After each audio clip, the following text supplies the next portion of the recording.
Prontinho, gravando.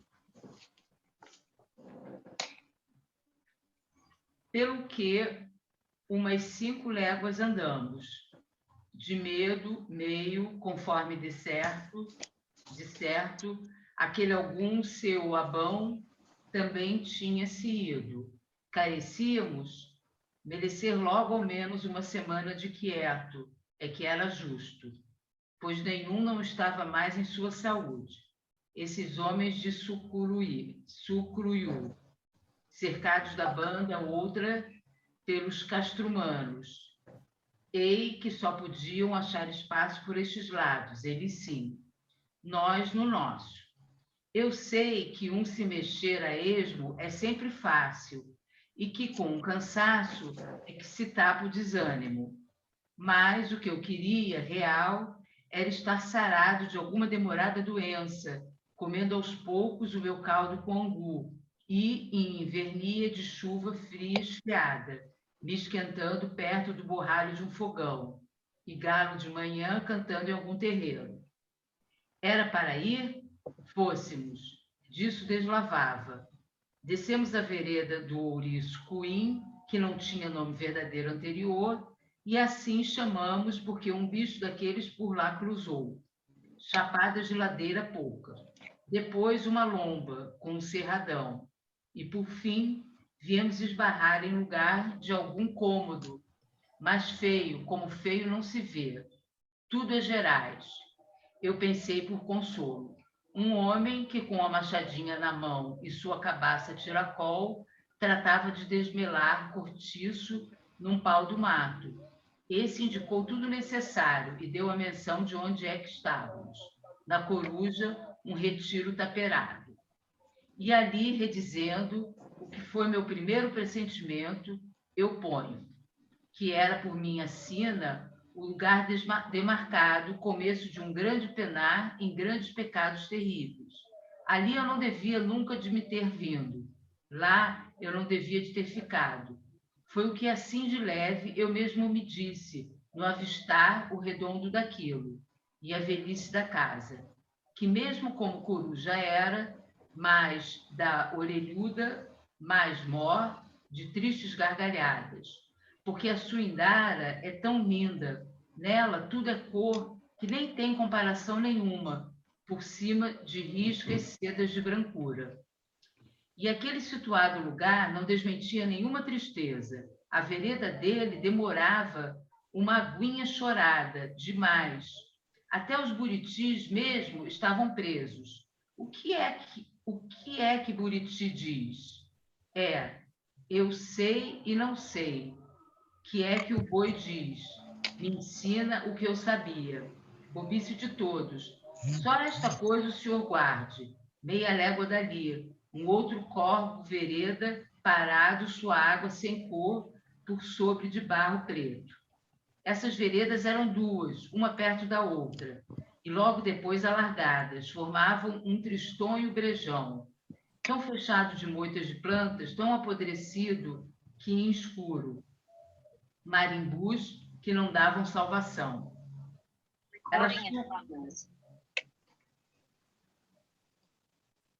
Elas tinham um nome conjunto, que eram as veredas mortas. O senhor guarde bem. No meio do cerrado. No meio do cerrado, para a gente dividir de lá e ir. Por uma ou por outra. Se viu uma encruzilhada. Agora, eu creio no temor de certos pontos. Tem onde o senhor encosta a palma da mão em terra e sua mão treme para trás, ou é a terra que treme se abaixando. A gente joga um punhado dela nas costas e ela esquenta. Aquele chão gostaria de comer o senhor e ele cheira a outroras. Uma encruzilhada e pois. O senhor vá guardando. Aí mire e veja as veredas mortas. Ali eu tive limite certo. Os ruins dias, o castigo do tempo todo ficado, em que falhamos na coruja, conto malmente.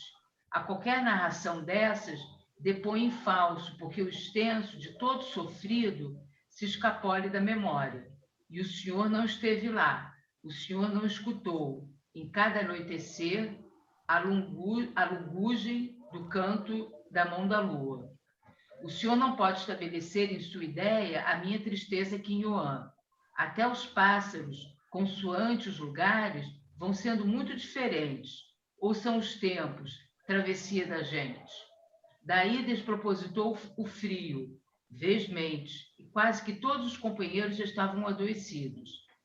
Refiro ao senhor que da bexiga brava não, mas de outras enfermidades, febres, em algum trecho, por falta de sinal, a gente devia ter arranchado no cesonático. Agora, a maior parte dos companheiros tremiam em prazos com a intermitente. Remédio que valesse, de todo faltava. Aquilo afracava no diário. Os homens perdiam a natureza. E um andaço de fluxo que também me baqueou. Pior não estive, mas eu de mim sei. Todos de antes me davam por normal, conforme eu era, e agora, instantaneamente, de dia em dia, eu ia ficando demudado, com uma raiva espalhada em tudo, frouxa, nervosia. É do fígado, me diziam. Dormia pouco, com esforços. Nessas horas da noite em que eu restava acordado, minha cabeça estava cheia de ideias. Eu pensava, como o quem remexe no esterco das vacas. Tudo que me via era só entreter um planejado, feito num traslado copiado de sonho. Eu preparava os distritos daquilo, que no começo achei que era fantasia, mas que, com o seguido dos dias, se encorpava e ia tomando conta do meu juízo. Aquele projeto queria ser e ação. E o que era, eu ainda não digo, mas retardo de relatar, coisa cravada. Nela eu pensava ansiado ou em brando, como a água das beiras do rio finge, que volta para trás. Como a barba do boi cai em tantos sete fios. Ah, mas aquilo, por terrível que fosse, eu tinha de levantar, mas tinha. Em tal já sabia do modo completo, o que eu tinha de proceder. Sistema que tinha aprendido as astúcias muito sérias. Como é, aos poucos, pouquinhos, perguntando em conversa a uns, escutando de outros, me lembrando de histórias antigo contadas, a maneira que quase sem saber o que eu estava fazendo e querendo, desde muito tempo, custoso pior não sendo, no arrevesso. Só o que demandava era uma fúria de quente frieza, dura nos dentes, um rompante de grande coragem, ao que era, portanto, negrume e carregume, a mais medonha responsabilidade possível. Ato que só raro, mas raro, um homem acha o querer para executar nesses sertões todos. Passo.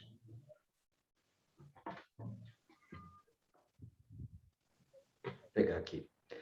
Vai, um dia eu quis. Antes o que eu vinha era adiando aquilo, adiando. Quis assim, meio às tantas, mesmo desfazendo de esclarecer no exato meus passos e motivos. Ao que na moleza eu tateava. Digo, comecei. Tinha preceito. O que seja. Primeiro, não se coma, não se beba, se bebe cachaça. Um gole que era fogo solto na goela e nos internos. Não quebrava o jejum do demo, no que eu confiei que estava pronto para ir avante, no que eram obras de chão e escuridão. Engano meu. A aguardar, até a hora, eu carecia de não deixar que nenhum fiozinho de ideia comum em mim esvoaçasse. Deixei. Aí foi um instante. Diadorim estava perto de mim, vivo como pessoa, com aquela forte meiguice que ele denotava. Diadorim conversou. Aceitei a companhia dele. Logo larguei meu começo de mão, relaxei aqueles propósitos. Cacei comida. Comi tanto, zampei, e meu corpo agradecia. Diadorim, com as pestanas compridas, os moços olhos, os moços olhos. Desde aí, naquelas outras coisas não queria pensar. E ri, palteei, dormi. A vida era muito normal, mesma, e certa bem que estava. Tanto engano. Os 3 dias passados eu reproduzi tudo com uma qualidade de remorsos, aquelas decisões. Sonhei coisas muito duras. O porquê era pior, agora que eu tomei sombra vergonhosa por ter começado e não ter tido firmeza para levar a acabado. E a herança de minhas queixas antigas, conforme eu pensava, tanta coisa já passada. E que é que eu era? Um raso jagunço atirador, cachorrando por este sertão. O mais que eu podia ter sido capaz de pelejar certo, de ser e de fazer. E no real, eu não conseguia. Só a continuação de airagem, trastejo, trançar o vazio. Mas por quê? Eu pensava. Ah, então sempre achei. Por causa de minha costumação e por causa dos outros. Os outros, os companheiros, que viviam à toa, desestribados, e viviam perto da gente demais, desgovernavam toda hora a atenção. A certeza de se ser, a segurança destemida e o alto destino possível da gente. De que é que adiantava, senão o estatuto de jagunço? Ah, era.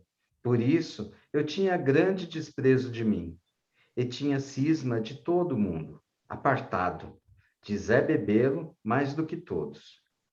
Zé Bebelo doente não estava.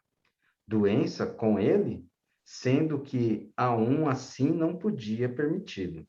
Só se perdesse de todo o siso, a não ser por essa malacafa. E, pois, ele estava caipora. Logo vi. Daí tinha conta a nossa réu expedição, aquele atrasamento geral. Zé Bebelo, para mim, tinha gastado as vantagens. Zé Bebelo, Zé Bebelo murchava, muda na cor. Não existia mais em viço para desatinos. Nada que falava era mais de se reproduzir. Aqueles exageros bonitos e tamanhos rasgos. Só dizendo que tínhamos de esperar mesmo ali, até que os adoecidos sarassem. Assim, em impossibilidades. Tudo o que acontecia era a má sorte.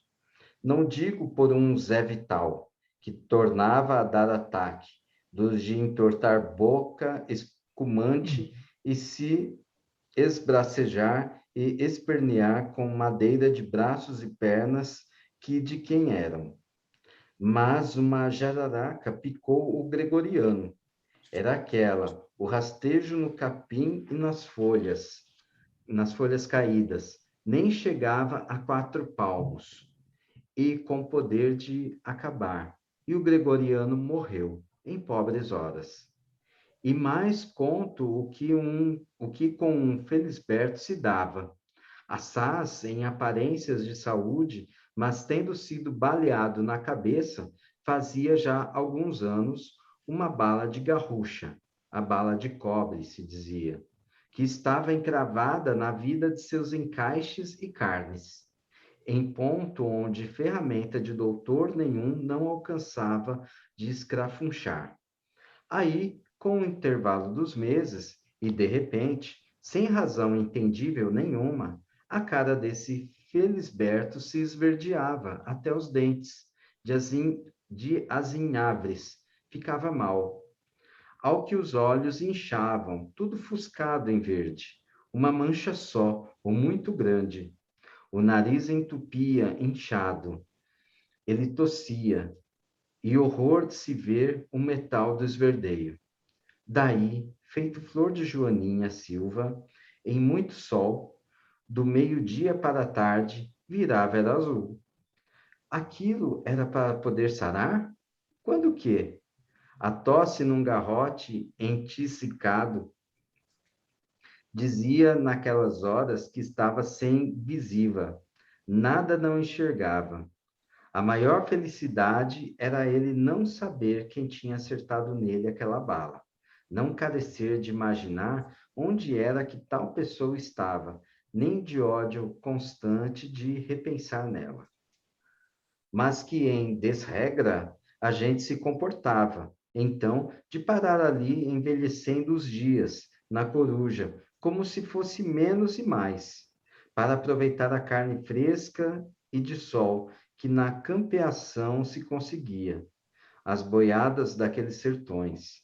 Sempre Zé Bebelo não desistia de palavrear, a raleza de projetos como faz de conta, a mó de moinho, que, nela não caindo que moer, mói a si mesmo, si mesma, mói, mói. As doenças se curassem? Minhas dúvidas. Aí, quem não pegara a maleita padecia por outros modos, mal de inchar, carregação do peito, meias dores, teve até agravado de estupor. Adiantemente, me desvali. O que me coçava, que nem se eu tivesse provado longo de capivara no cio. A ser o fígado que me doía, mas não me certifiquei. Apalpar lugar de meu corpo por doença me dava um desalento pior. Raimundo Lé cozinhou para mim um chá de urumbeba. Era um recurso para aliviar meu achaque, e era dado com bondade. Isso mesmo foi o que eu disse a Raimundo Lé, agradecido. É um recurso para aliviar meu achaque, e estou vendo que é dado com bondade.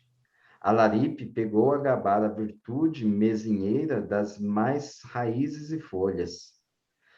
Até estas aqui, duvidar, devem de poder servir em doses de remédio para algum carecer. Só que não se sabe. Ele disse por uma moita rosmunda de Frei Jorge, esfiada em tantos espetos, e a povoã por perto crescida.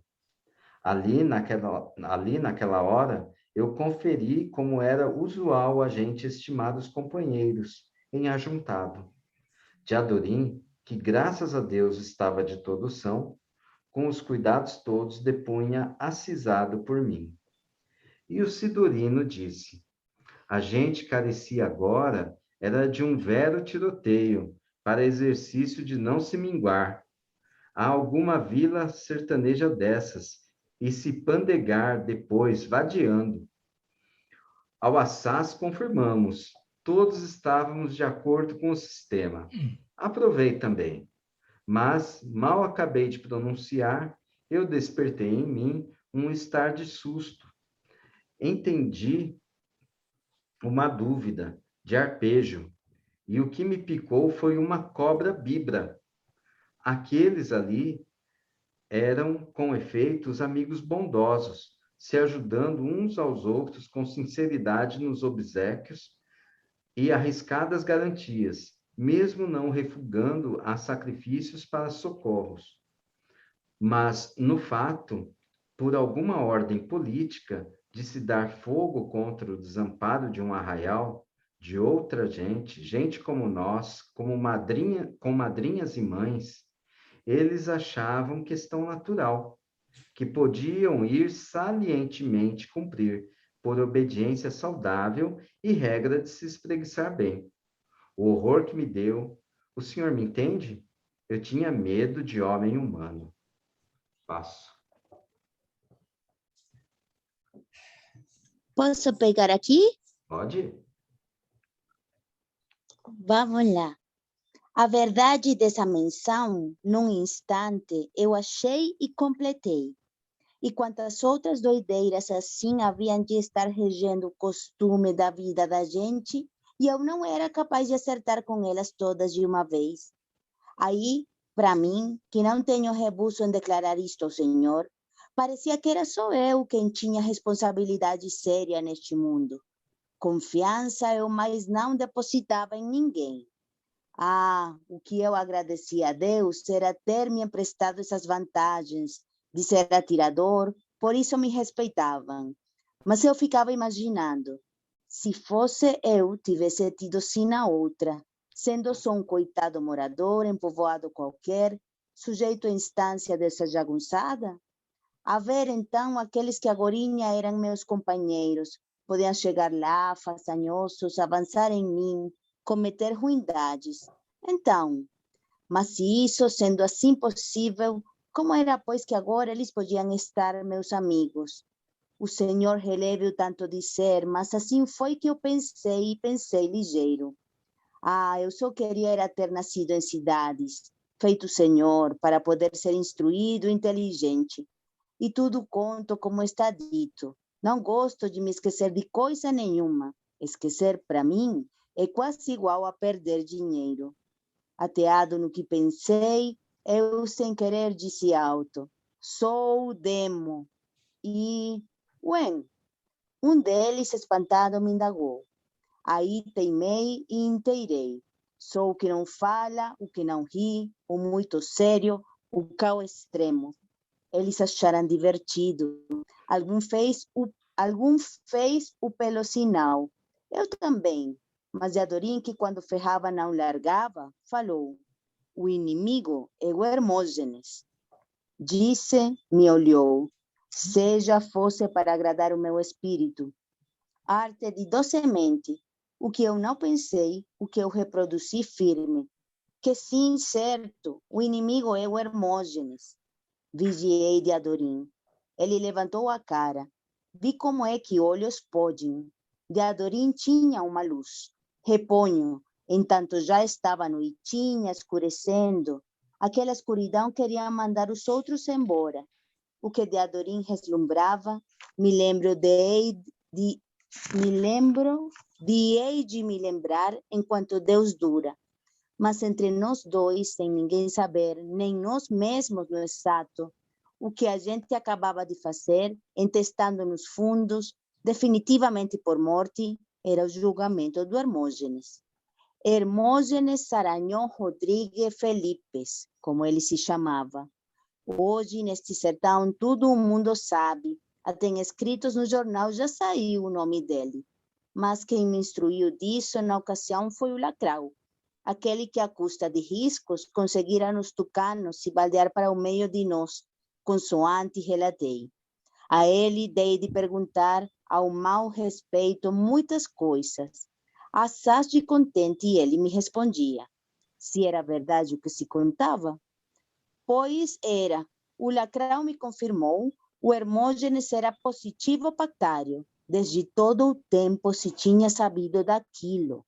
A terra dele não se tinha noção qual era, mas redito que possuía gados e fazendas para lá do Alto Carinhanha e no Rio do Borá e no Rio das Fêmeas, nos Gerais da Bahia. E veja, por que sinais se conhecia em favor dele a arte coisa má com tamanha proteção? Pois porque ele não sofria nem se cansava, nunca perdia nem adoecia. E o que queria arrumava tudo, sendo que, no fim de qualquer aperto, sempre sobrevinha para corrigimento alguma revirada no instinto derradeiro. E como era a razão desse segredo? Que essas coisas são por um prazo, assinou a alma em pagamento. Ora, o que vale? O que é que a gente faz com a alma? O Lacrau se ria, só por acento. Ele me dizia que a natureza do Hermógenes demudava, não favorecendo que ele tivesse pena de ninguém, nem respeitasse honestidade neste mundo. Para matar, ele foi sempre muito pontual, se diz, o que é porque o cujo rebatizou a cabeça dele com sangue certo, que foi o de um homem são e justo, sangrado sem razão. Mas a valência que ele achava era despropositada de enorme, medonha mais forte que a de Reza Brava, muito mais própria do que a de fechamento de corpo. Pactário ele era, se avessando por cima de todos. Você, que não cede nenhum valor à alma, você, Lacrau, era capaz de fechar desse pacto? Eu indaguei. Não, mano, quero lá não navegar por detrás das coisas. Coragem minha é para se remedir contra homem levado feito eu. Não é para marcar a meia-noite nessas encruzilhadas enfrentar a figura. Calado, considerei comigo. Esse Lacrau tirava a sensatez da insensatez. Outras informações ele disse. O Senhor não é como eu. Sem crer, cri. Passo. Asperlendas bobeia. O medo que todos acabavam tendo do Hermógenes era que gerava essas histórias. O quando famanava. O fato fazia fato. Mas no existir dessa gente do sertão, então não houvesse, por bem de dizer, um homem mais homem? Os outros, o resto, essas criaturas. Só o Hermógenes, a renegado, senhoraço, destemido. Ruim, mas inteirado. Legítimo, para toda certeza, a maldade pura. Ele de tudo tinha sido capaz, até de acabar com Joca Ramiro em tantas alturas. Assim eu discerni, sorrateiro, muito estudantemente. Nem birra, nem agarre eu não estava acautelando. Em tudo reconheci que o Hermógenes era grande, destacado daquele porte, igual ao pico do cerro do Itambé, quando se vem da banda da mãe dos homens, surgido alto nas nuvens nos horizontes. Até amigo meu pudesse mesmo ser um homem que havia. Mas Diadorim era quem estava certo. O acontecimento que se carecia era de terminar com um. Diadorim, o Reinaldo, me lembrei dele como menino, com a roupinha nova e o chapéu novo de couro, guiando meu ânimo para se aventurar à travessia do Rio do Chico, na canoa afundadeira. Esse menino e eu é que éramos destinados para dar cabo do filho do Demo, do Pactário, o que era direito que se tinha. O que eu pensei deu de ser assim. Mas, entanto, com as mudanças e peripécias, no afinco de tudo, lhe referi, ditas conforme digo. Não toco no nome de Otacília? Nela eu queria pensar, na ocasião, mas mal que cada vez achava mais custoso. A ser que se nublando, a substância da recordação, a esquecida formosura. Assim, a nossa conversação de amor, lá na Santa Catarina, não consistisse mais do que em uma história alheia, escutada de outra pessoa contar. Sei que eu queria uma saudade. Para isso rezei a todas minhas, Nossas Senhoras sertanejas, mas rebotei de lado aquelas orações na água fina e no ar dos ventos. Elas, era feito eu lavrasse falso, não me davam nenhuma cortesia. Só um vexame de minha extração e da minha pessoa. A certeza de que o pai dela nunca havia de conceder o casamento, nem tolerar meu remarcado de jagunço, entalado na perdição sem honradez costumeira. As quantias por paga. O senhor entende? O que conto assim é resumo, pois no estado de viver as coisas vão enqueridas, com muitas astúcias. Um dia é todo para a esperança, o seguinte para a desconsolação. Mas eu achei aí a possibilidade capaz a razão. A razão maior era uma. O senhor não quer, o senhor não está querendo saber?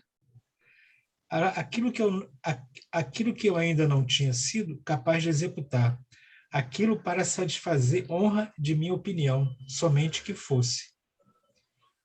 Qualquer dia desses, qualquer hora, era como eu me aprazava, o de um dia, de uma noite, de uma meia-noite, só para confirmar a constância da minha decisão, pois digo, acertar aquela fraqueza, ao que alguma espécie aquilo continha, na verdade real do renegado. A célebre aparição eu não cria. Nem agora, com isso que falei, já está ciente o senhor? Aquilo resto, Aquilo era eu ir à meia-noite na encruzilhada e esperar o maligno fechar o trato, fazer o pacto. Vejo que o senhor não riu, mesmo em tendo vontade. Também tive, hoje, tomar eu ter. Ri antes da hora. Engasga. Ri antes da hora, engasga. E eu me enfiava pelo sério. Uma precisão eu encarecia. Aí de sopesar minhas seguidas forças, como quem pula a largura de um barranco, como quem saca sua faca para relumiar. Passo. E veio mesmo outra manhã, sem assunto, eu decidi comigo. É hoje. Mas dessa vez eu ainda remudei. Sem motivo para sim, sem motivo para não. Delonguei, deveras. Não é que não foi de medo. Nem eu cria que no passo daquilo pudesse se dar alguma visão. O que eu tinha por mim, só invenção de coragem. Alguma coisice por principiar. O que algum tivesse feito, porque era que eu não podia, que eu não ia poder? E o mais é peta, nonada. Do tristonho vir negociar nas trevas de encruzilhadas, na morte das horas, sou forma de algum bicho de pelo escuro, por entre chorinhos e estados austeros, e daí, erguido o sujeito diante de homem, e se representando, Caim, beiçudo, manquinho, por cima dos pés de bode, balançando o chapéu vermelho, emplumado, medonho como exigia documento com sangue vivo assinado, e como se despedia depois, no estrondo e forte enxofre. Eu não acreditava, mesmo quando estremecia. Tá, reneguei. Com isso, o tempo mais parava. Também fazia mais de mês que a gente estava naquela tapera de retiro, cuja coruja era que era o nome, por um desses impossíveis de Zé Bebelo. Ao que mais foi que aconteceu ali? Bem, passa um bando de papagaios. O senhor pensa que eles levaram de sua pessoa alguma diversão. Mas os papagaios estão voando já longe, e o rumor deles, conforme o vento, faz que nem estivessem retornando. De Adorim, esse nunca teve instante desiludido. Sempre eu gostava muito dele, só que não falasse. Por aquele tempo, eu quase não abria a boca para a conversação. E se deu que chegaram lá 2 homens, quando não se esperava. Um deles se vendo que sendo patrão, e o outro algum vaqueiro de seu serviço. Aí logo se soube, era o dono daqueles lugares do Retiro do Valado, principalmente. E ele, conforme já disse, seu Abão se chamava. Ali, quando dei fé, ele já tinha se apeado, estava curvado para o chão, mas seguro com a mão esquerda na rédea de seu cavalo. Era um homem de boa idade, vestido com brim azul, encorpado escuro e calçando pretas botas joelhudas. Quando levantou o olhar outra vez, notei que tinha boa catadura, mas o cavalo, esse me entusiasmou. Era um animal gateado, grande, com imponência e todo brio, de rabejo vasto. E mais tarde o senhor verá o que ele era. Cavalo de cara alta, de beiço mole, cavalo que debruça bem e que em poço bebia remolhando a testa. Ele sabia olhar, redor mirar da gente, com simpatias ou com desprezos, e respirava para dentro dos peitos a maior quantidade de ar que desejava. Por quantas ventas tão largas ele tinha. Bem, dele depois lhe conto. Seu Abão estava conversando com Zé Bebelo. Admirei a noção dele, que era uma calma muito sensata e firmada, junto com o miúdo comportamento, e vigiava os traços simples do arredor, não perdendo o aso de reparar em todas as coisas, como era que estavam em que pé. Olhares de dono, o senhor sabe. E assim foi que ele declarou a Zé Bebelo que, na ocasião, estava desprevenido, não transportava consigo o dinheiro razoável, mas que, se a gente desse a ele o gosto de seguirmos até a verdadeira sua fazenda grande que possuía, na vertente do Resplandor, dali a umas 20 léguas de longura, ele havia de fornecer ademais um auxílio, em espórtulas. E ele falou aquilo com tantas sinceras medidas, a gente se capacitando do profundo que o dinheiro para ele devia de ter valor. Por aí, vi que ele era adiantado e sagaz, porque Ema no Chapadão é a primeira que ouve, se sacode e corre, e mesmo enquanto tenha razão. Mas, com seus modos guerreiros, Zé Bebelo abriu um gesto, afidalgamente, nem deixando o outro estipular. Ah, isso não, Patrício, meu amigo, mas absolutamente. A gente não é gente de desordem. E favor de sobra, nós já devemos ao Senhor, pela pousada em suas terras e pelas cabeças de gado de sua posse, que temos carneado por precisão de sustento. O homem depressa pronunciou que tinha prazer naquilo, que sua boiada toda estava às ordens, mas, como por uma regra, perguntou a si mesmo quantas cabeças, mais ou menos, a gente já tinha consumido. Assim, ele dava balanço, inquiria e espiava gerente para tudo, como se até do céu e do vento suão homem carecesse de cuidar comercial.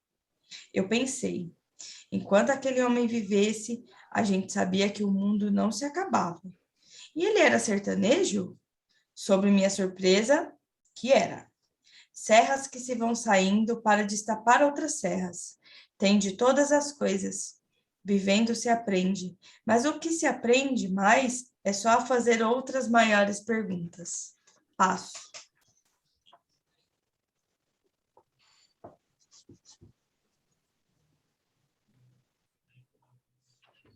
Fiquei notando em como Zé Bebelo, aos poucos, mais proseava, com ensejos de ir mostrando a valia declarada que tinha, de jagunço chefe famoso. E daí sutil se reconhecia da parte dele um certo desejo de agradar ao outro, por causa que o outro era diferido, composto em outra séria qualidade de preocupações. E seu Abão, que escutava com respeito, devagarzinho, pegava a fazer perguntas, com a ideia na lavoura, nos trabalhos perdidos daquele ano, ordezando das chuvas temporãs e do sol grave, e das doenças sucedidas. O que me dava a qual inquietação, que era de ver. Conheci que fazendeiro mor é sujeito da terra definitivo, mas que jagunço não passa de ser homem muito provisório.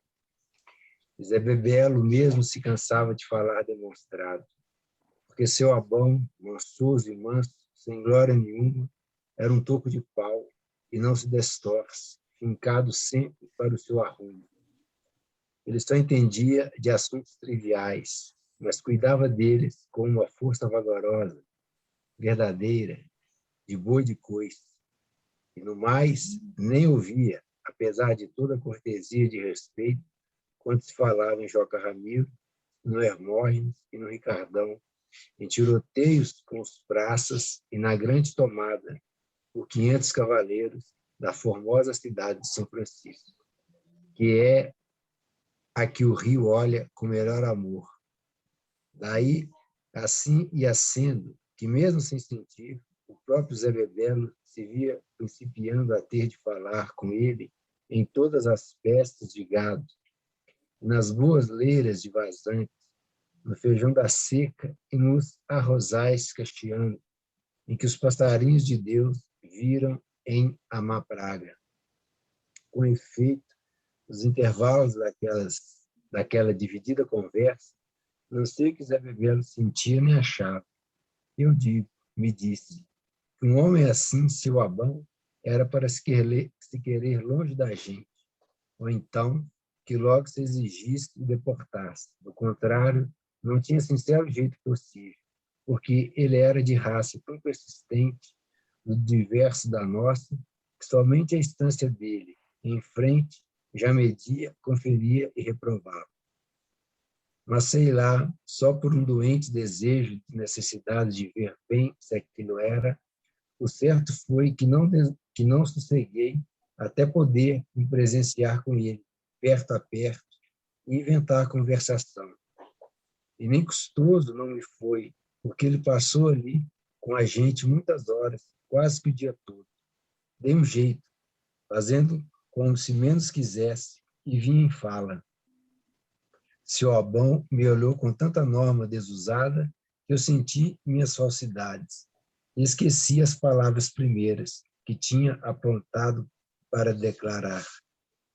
Seu capitão Abão, eu disse, e num relance eu conheci que estava também tendo de falar o para agradar.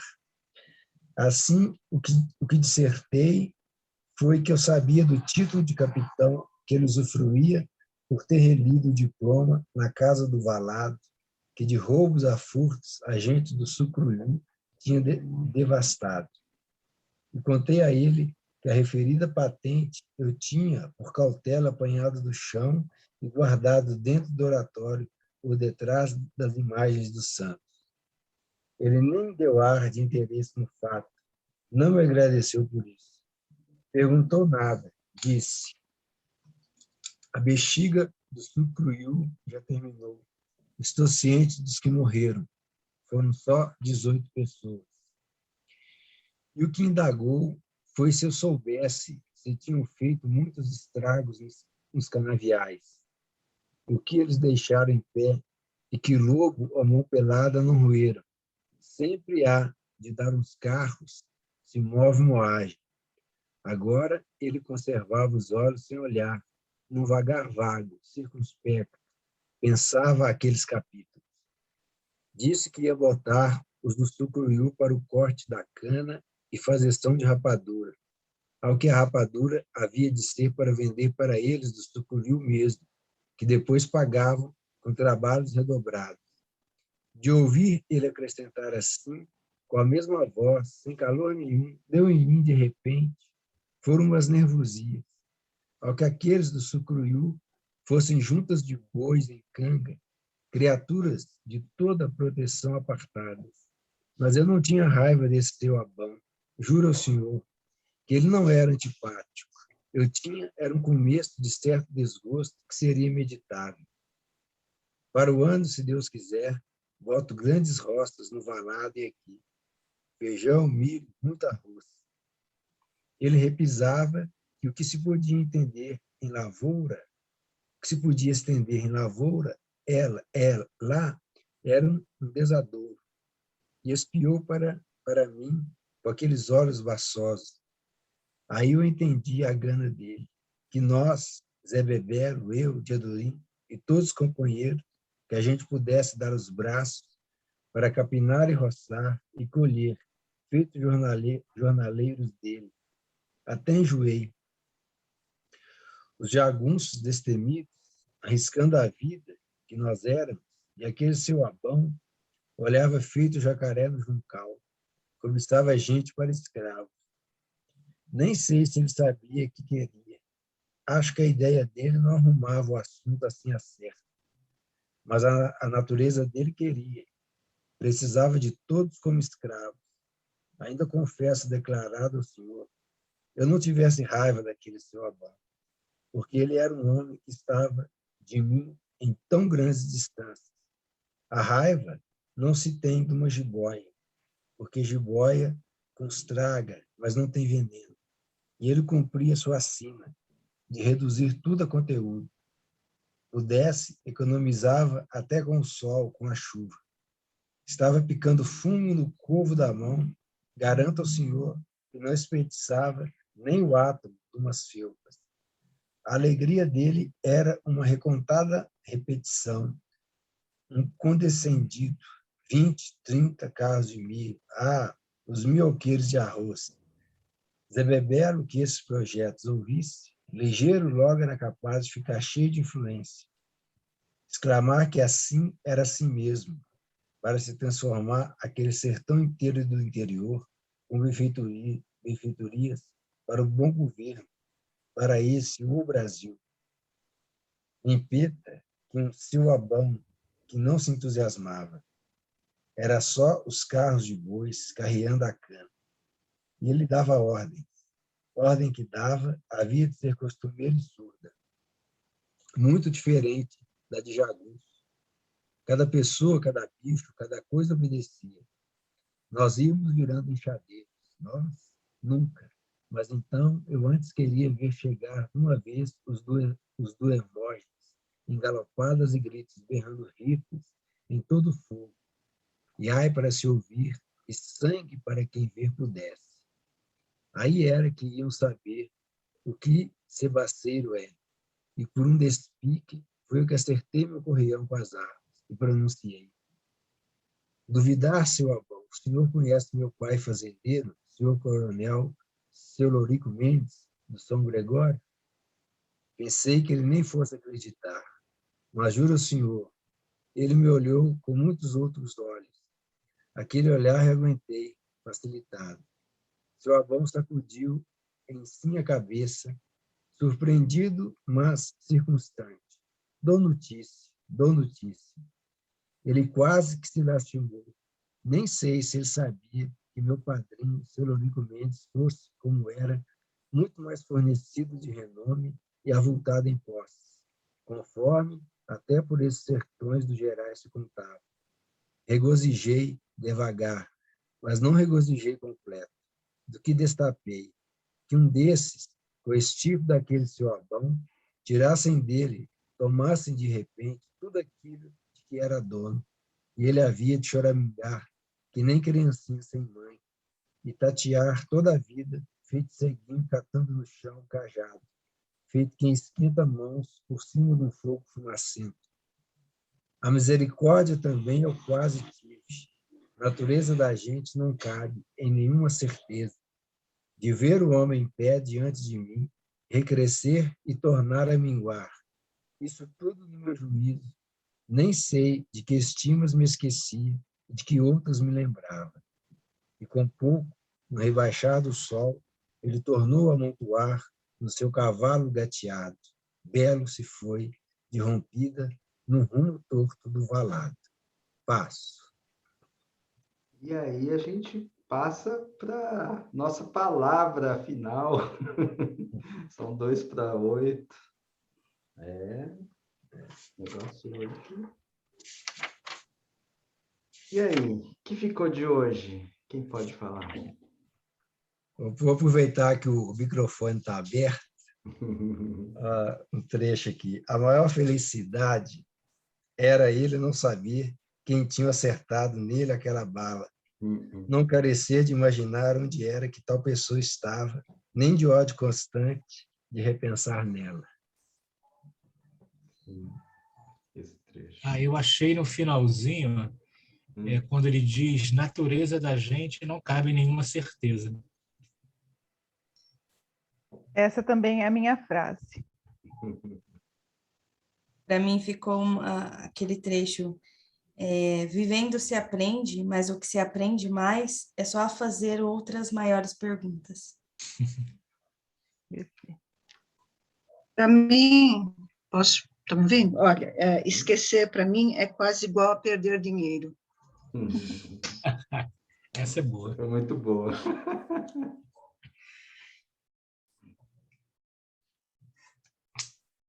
O que mais?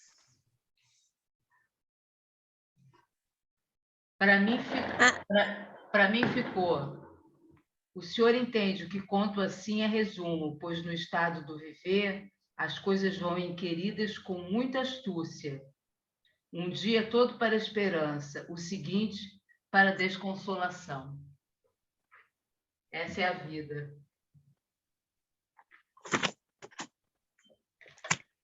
Eu achei várias coisas impressionantes, assim, a descrição do cavalo de seu Abão, a questão da jiboia, que eu achei incrível, aquilo de reduzir tudo a conteúdo, né? Mas como várias frases ficaram com outras pessoas, eu vou ficar com essa que me deu muito riso. Sei que eu queria uma saudade, para isso recei a todas minhas Nossa Senhoras sertanejas. Agora a gente sabe para que vai rezar, não é? Muito bom. Muito bom. Para mim não ficou uma frase específica, mas esse encontro com seu Abão, acho que é bem, nossa, muito significativo. Seu Abão não abria a Muito. mão para nada, né? Pois Era um pão duro, eu acho. Tem uma imagem que ele traz também que ficou assim forte para mim, que é a ideia de trançar o vazio. Uhum. Sim, e esse encontro com seu Abão também tem uma coisa incrível, porque é como se Riobaldo lesse os silêncios, né? Então, acaba tendo muito impacto, assim, aquela coisa que ele diz de como os terratenentes são definitivos e os jagunços são provisórios, por exemplo, né? E essa coisa de ler a partir dos gestos do outro me resulta muito impressionante na paisagem humana desse livro, vamos dizer assim. Sim. E tem uma outra frase que me pegou também, que é aquela: eu tenho medo de homem humano. Eu tinha medo de homem humano. Medo de homem Também humano. achei interessante essa. Sim. Também vale a pena. É isso, gente. É isso. Então, tá bom. Então, boa noite para vocês. Boa noite a todos. Até semana que vem. Semana que vem Não, voltamos não, pro sertão. Oi? Não vamos precisar rezar para Nossas Senhoras, porque já vou ficar com saudade. Sim. Muito bom. A gente pode colocar lá no beijo, grupo. Gente. A gente pode colocar no grupo que estamos rezando para as Nossas Senhoras de saudade da Jeane e da Jéssica. Verdade. É isso, é verdade. Um beijo, gente querida. Beijo. Boa noite. Boa semana, bom final de semana a Igualmente. todos. Até a próxima. Beijo. Beijo.